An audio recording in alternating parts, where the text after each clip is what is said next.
Mighty Fortress, we come before thy throne of grace and mercy this blessed hour. We want to hear, Lord, from your mouth. May you give us a listening ear and strengthen our hearts, Lord, to take heed of that which you'll instruct us into today. Is my prayer, trusting and believing in Jesus' name. Amen. So, our today's study is the digestive system. The gut, that is the digestive system, the gut and its accessories.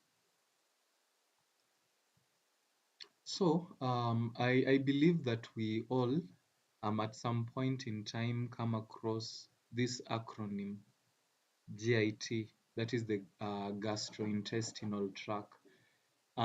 It's a common name that is normally likened, or rather can be replaced, or rather just used instead of the digestive system. Gastrointestinal tract is more of synonymous to the digestive system. And so, in our today's study, with that in mind, the gastrointestinal tract, GIT, it's the same as the digestive system. So, with that in mind, um, these are the few things that I want us to know by the end of our study. It's a study that might take an hour or more, but it will depend. It will depend. Allow me just welcome. Okay, there was somebody who wanted to come back in, but it's fine. So, the definition of certain terms, we'll see the basic structure of the GI tract. We'll see the basic functioning. That is, I believe most of us know what ingestion is. We'll define and see how that happens. Mastication, we'll see what swallowing is, digestion, absorption, and all that. And the most important one is the gastrointestinal health, the gut health practices, that will largely draw lessons from number one, the Word of God, that is the Bible, number two, good science, and number three, the spirit of prophecy. So our studies from today henceforth, our studies will be largely, or rather wholly, based on the three things that I've mentioned. The Word of God, that is the Bible. Number two is good science. Number three is the spirit of prophecy. And we look at some of the accessories to the digestive system, the three to be precise. And so when we talk about digestive system, when we talk about digestive system, there are few definitions, there are few terms that normally comes to mind. An example is digestion. And simply put, digestion is just what you can read there by your screen. That is the breakdown of food into absorbable into an absorbable form. Basically put, that is digestion. Food being broken down into a form that the body can take it in and use it for its different different needs, of which we'll see some of the needs. So we have various types of digestion. We have mechanical digestion, we have chemical digestion. And in mechanical digestion, um, the part that normally plays a larger part to this is the tongue and the teeth. The tongue and the teeth. When it comes to chemical, I believe that we know what chemical is. Chemical digestion simply means the breakdown of food into small pieces by different enzymes. An example, in the mouth we have salivary amylase that helps to break certain types of nutrients, certain types of foods in the food that we take, certain types of nutrients in the food that we take. So we have two types of digestion: mechanical, that largely um, deals with the tooth, and number two, chemical digestion. When you read the book Guidance, page 378, the spirit of prophecy tells us this: the education of the Israelites included all their habits of life. Everything that concerned their well being was the subject of divine solitude and came within the province of divine law. Even in the even in the providing their food, God sought the highest good. The manna with which he fed them in the wilderness was of a nature to promote physical health, moral strength, notwithstanding the hardships of their wilderness life. There was not a feeble one in their tribes. And so, in this quotation in Guidance, page 378, um, the prophet calls our attention to the type of education system that was there in Israel. Number one, these people used to be taught anatomy and physiology. They used to be taught how their bodies work and relate to certain things that they do commonly. And so, in that line, his children are supposed to continue living. We are supposed to continue pursuing the same grounds in studying how the physiology. By physiology, I simply mean how our body works, and react to certain things.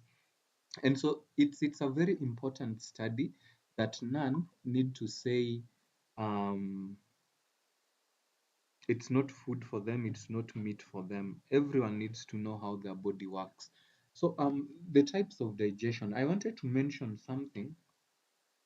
Um, so in the digestive tract, there are a few components and a few accessory glands.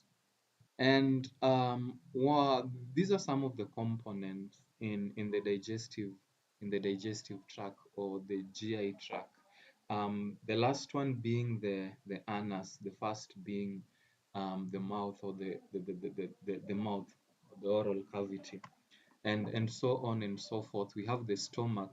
We'll have sessions in which we'll largely study some of the diseases that are related to the GI tract. Immediately we finish studying GI tract, we'll study the diseases that are related to the GI tract and how to combat these various diseases. I might mention a few today. And so some of the accessory glands are those, and they normally help in secreting certain juices that are helpful to digestion, that is the breaking down of food. And an example, we have pancreas. In pancreas, we have two types of cell that actually helps in balancing glucose levels in our blood. That is the alpha and the beta cells. And so, in studying anatomy, in studying physiology, our main reason of studying all this, number one, is to know how our body will react if these functions are altered. To know how our body will react or change when these functions are altered or when these functions cease to function. An example, if the alpha and the beta cells in the pancreas cease to function, they cease to regulate blood sugar, then there are symptoms that you'll start feeling, diabetic symptoms. You'll be diabetic, and there are two ways the pancreas cells can actually be damaged to an extent that diabetes becomes a result. One is autoimmune, and what normally triggers this autoimmune condition is um, milk in childhood. It's diabetes type 1. I'm talking about diabetes type 1. It's normally an autoimmune disease that is triggered by children taking milk. It's called juvenile diabetes. It's often diagnosed with children, and then we have type 2 diabetes, which normally is largely a lifestyle disorder. And we have the liver. The liver actually is responsible in ensuring that one of the functions, it's actually an excretory organ. Aside from that, it helps in releasing manufacturing cholesterols, and cholesterols normally helps us to synthesize, it helps in the synthesis of vitamin D. And if the liver doesn't produce enough cholesterols for the synthesis of vitamin D, then will you guys, most of you know some of this deficiency diseases of vitamin D. Can someone kindly just tell me a deficiency disease of vitamin D? You can just unmute and speak it out.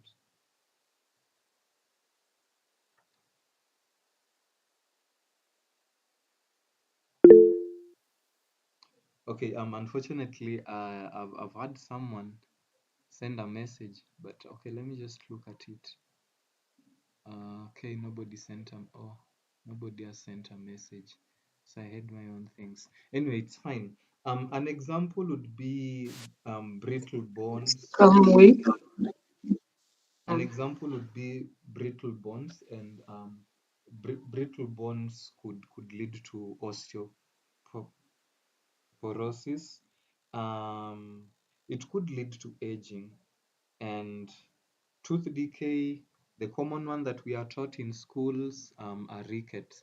And so our main objective in studying all this is to know how our bodies functions normally when all these things are in balance, when all these things are functioning well, to know how our body functions normally and to know how they'll function abnormally if the processes are hindered.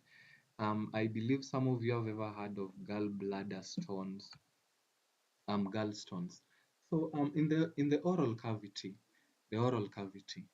oral cavity um, proper is a space that extends from the gums and teeth to that's the opening between the oral cavity and the esophagus, formed by the cheeks. I'll actually send you guys video links that will help you know these where the is located, and all that, so that we can become aware. And formed by cheeks, hard and the soft palate, and tongue, teeth, and the salivary gland. So those are the some of the components in the oral cavity: the cheeks, the hard and soft palates, the tongue, the teeth, and the salivary gland. I believe you can see the structure of the oral cavity, the mouth. I believe you can see the structure. Um, you can see the U. Uh, I believe we are all seeing this. I wanted to mention something to do with uvula. There are certain infectious diseases that normally calls for the cutting of the uvula, which at times is not necessary if you have very powerful antibiotics like garlic. So, the functions of the oral cavity. What are the functions of the oral cavity? Let me admit him in. What are the functions? Okay. Oh, there's someone admitting them in. Oh, thank you, Alicia, for that. So, what are some of the functions of the oral cavity? Number one, we've seen um, some of the structures, some of the components in the mouth. And so, what are some of the functions of these different components? That's what we now want to look at. Number one is sensory analysis of material before swallowing. Number two is the mechanical processing through actions of tip, tongue, and palatal surfaces. And then number two is lubrication, mixing with mucus and salivary gland secretion. Um, and then number three, limited digestion. More so the digestion of starch and some lipids normally happen in the mouth. So these are the positioning of the salivary glands. I'll give us a few minutes just to look at how, not a few minutes, 30 seconds to see how these glands are positioned. You can see the tongue there, I believe, the mandible, sublingual gland, you can see the parotid gland and the rest. So what's the composition of saliva and how does it help in the chemical breakdown? We saw that chemical breakdown simply means digestion of food through certain enzymes, chemical enzymes. So saliva is one of the enzymes that is produced in the mouth to help or rather to facilitate in digestion. And this is where now we'll talk about drinking water with meals and all that and explain so that we can understand why it's not wise to drink water with our meals. So 99.5% of saliva is water. And then we have sodium and chloride and potassium and hydrocarbon, my hydrocarbonate, not hydrocarbon, hydrocarbonate. So those are some of the ionic contents in saliva: sodium, calcium, and the highest is potassium and the hydrocarbonate. And then we have these two enzymes. We have these two enzyme. That's enzyme lipase and amylase. Enzyme lipase and enzyme amylase. We know enzyme what enzyme amylase normally does. And then finally, mucin. So lysosomes, we have immunoglobulin. So what are some of the functions of saliva in the digestive system? What are some of the functions? So amylase, so this is where now starch comes in. I said earlier that we most of us know what the enzyme amylase does. So this is what it does to those of us who don't know. It helps in the breakdown of starch. Lipase helps to break down triglycerides. Um, and then saliva helps it dissolves food materials so it can be sensed by the taste buds. That explains why when you take certain types of foods with water, it's very hard to tell the taste. So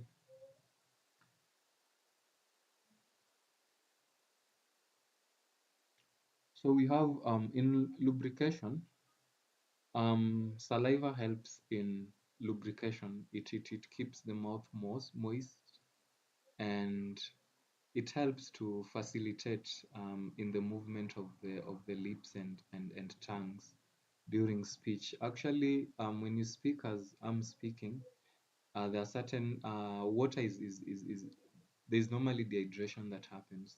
So it also helps in moistening food and that one facilitates in swallowing. So it also helps in keeping the mouth it keeps the mouth and teeth clean. There's someone who once asked me that why is it that when cows they don't brush their teeth, but They don't always have cavities, and it's very hard to see a cow that has a plague on the teeth. Someone once asked me that question, and I really believe at the end of this class we will be able to answer and know. So the protective work, it keeps the mouth and teeth clean by dissolving and washing food particles from between the teeth, and it has some antibacterial action, the saliva, and it helps to buffer acidic gastric secretion. So before we go to the next, what are some of the gut health when it comes to the mouth, when it comes to the mouth, when it comes to eating? What are some of the things that we are supposed to consider? What are some of the things that we are supposed to consider? Will allow me move to the last slide. These are the functions of the liver. So, what are some of the things that we are supposed to consider when I want to look at them appropriately as we move? So I want us to read 1, 2, 3, 4, 5. The one in block 5, we are told only drink water between meals, before and after meals, and the recommendation is 30 minutes plus, 30 minutes and above, and not during meals. So in point 5 we are told that do not drink water with meals. So from what we've just learned about the functions of saliva and um, the chemical breakdown of food, how can you explain to someone who wants to know the reason why food should not be drunk down with water? From what we've learned so far, how can you explain to someone who wants to know why food should not be drunk by water? Someone can just unmute and speak.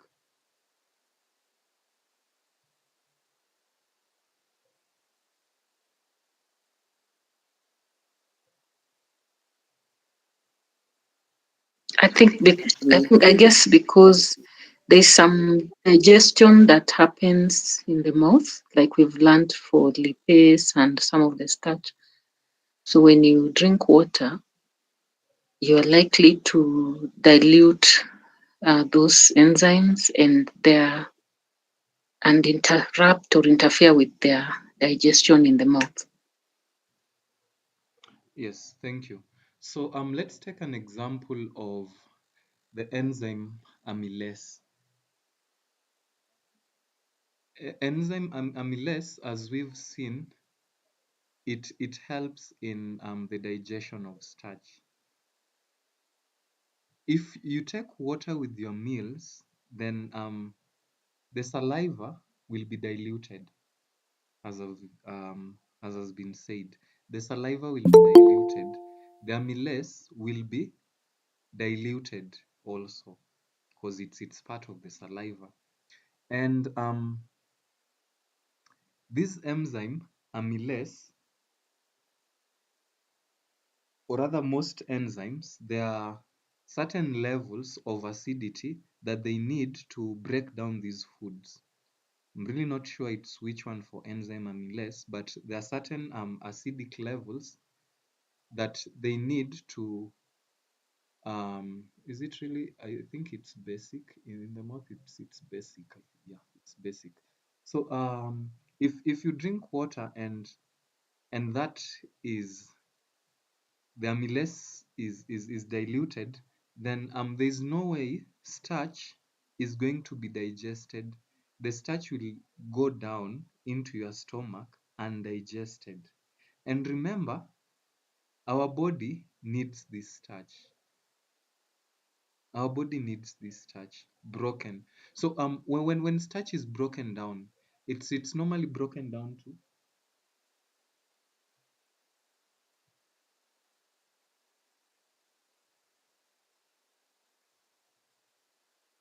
Can someone? To Yes.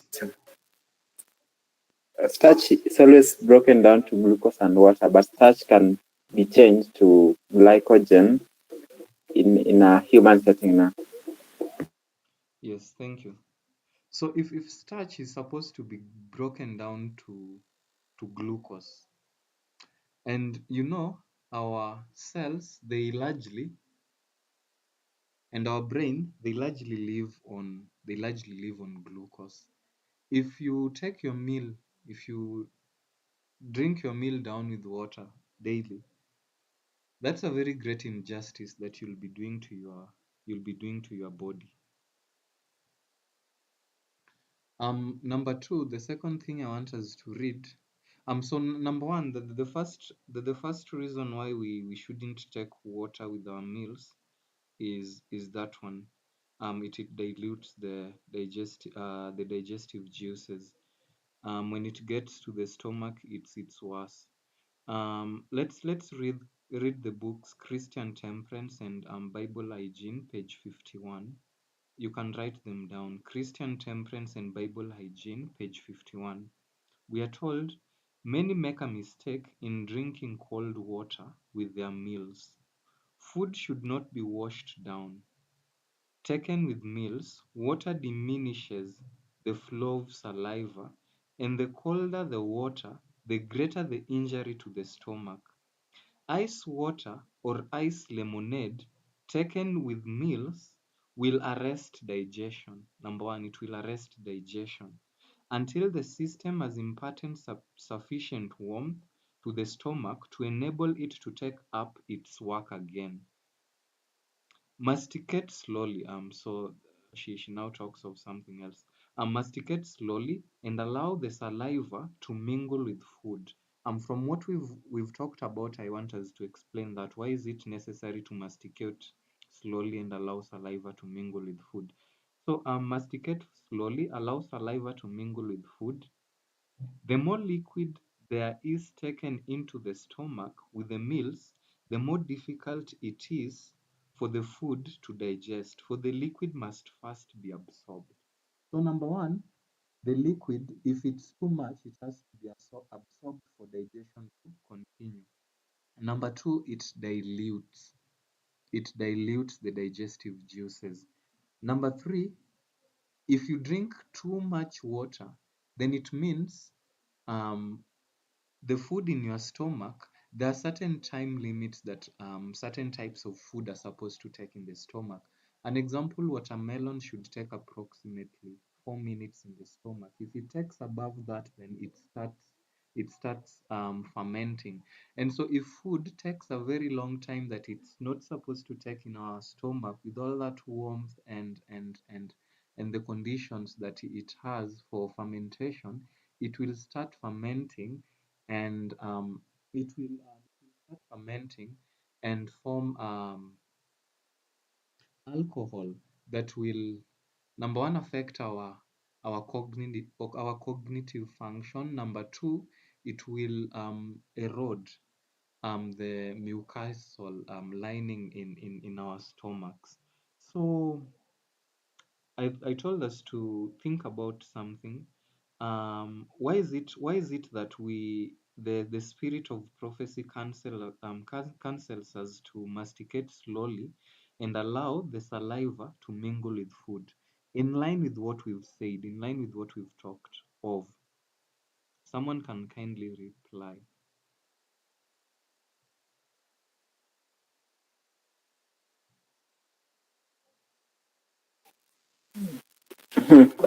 Let me try. Yes. Mastication is the physical breakdown of food. And this one, mastication exposes the surface area of the food to actually the enzymes, the amylase, and maybe later the lipase and all that. So the chemicals teaches us that we should actually have like the mastication should be thoroughly done. Number one, so that it exposes these particles or food particles to the enzymes. Then secondly, to ease in the digestion process, because if it is not done thoroughly, then most of the nutrients will not even be absorbed in the body. I think that is one of the reasons. Thank you. So those who normally eat very fast, they are normally exposed to a danger of bloating. Those who normally swallow their food properly masticated, they are normally exposed to a danger of bloated stomach. So allow me just to get back to the slides. We talked about lysosomes, we talked about immunoglobulin A. Those are parts, some of the things that are in the saliva. We talked about the antibacterial nature of saliva, immunoglobulin A. We talked about lysosomes. We talked about, why am I not seeing it? We talked about, we have antibacterial, let me get there. We have antibacterial, saliva has an antibacterial action. And so when we break down our food, number one, we will allow, like, breaking down of food will increase the surface area in which these enzymes, enzyme amylase, lipase, these enzymes and immunoglobulin A lysosomes, it increases the area in which they react or rather interact with the food. An example, you know that the digestion of starch and fat actually begins in the mouth. And so we need our foods to be as widely as possible exposed to these enzymes so that number one, germs can be killed, number one, starch can be appropriately digested and the fats. And then number two, I believe we are taking the notes. So it allows saliva to mix well, allows the substances that I've mentioned, lysosomes, immunoglobulin A, in the saliva to actually kill many bacteria. And then, as my brother mentioned, it also stimulates the production of digestive juices in the stomach. Mastication helps in stimulating the stomach to produce digestive juices. We'll see some of the cells that are responsible to stimulating hydrochloric acid. Actually, hydrochloric acid is normally stimulated in parts. We have a cell that stimulates chloride ion. We have a cell that stimulates hydrogen ion. And once they get to the stomach, there's a chemical reaction that happens, and the chemical reaction turns it to hydrochloride. So we need these cells to be activated by mastication so that the hydrochloride to be formed in the stomach before the food gets in. Before the food gets in. So we'll read more about the anatomy of the stomach so that we can understand better. So it helps in that. Yeah. And in Councils on Food and Diet, page 107, we are told, um, CD 107, we are told that, by the way, when food is not digested properly in the mouth, then even the digestive juices that are supposed to act on it, there's nowhere else mastication can happen in our stomachs. And so, one of the things that you're supposed to look at when you have a patient and you suspect that, oh, okay, you've diagnosed and you've seen that maybe they have a deficiency of a certain mineral, a multiple of minerals, then the very first thing you'll always have to look at is how do they masticate? Do they masticate faster? Do they eat when they are anxious, when they're in a hurry? Because masticating faster and improper mastication can cause nutritional deficiencies. Because when you don't digest that food, when the food is not chemically mechanically broken down well, then the nutritional intake will also be lowered. The nutritional intake will also be lowered. So no matter how much food you take, the nutritional intake will always be low. And also, she says that in order to secure healthy digestion, food should be eaten slowly. The benefit derived from food does not depend so much on the quantity eaten as on its thorough digestion. As on its thorough digestion.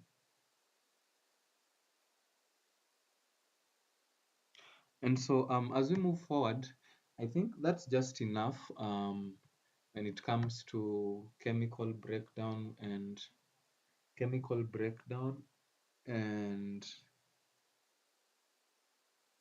the mechanical one in the mouth. I think that's just enough to talk about in the mouth. So this is too much information that you guys will just read for yourself. I'll send you guys the slides. I'll send you guys the slides. You guys will know the functions of all that. So let's kindly get to the stomach. Let's get to the stomach. I didn't want us to get deep into the anatomy of the stomach. Let me just see what I can cover here. Okay, gastric secretion. I think we can do the stomach tomorrow because there's a lot. If we do all this now, I'll be bombarding you guys a lot for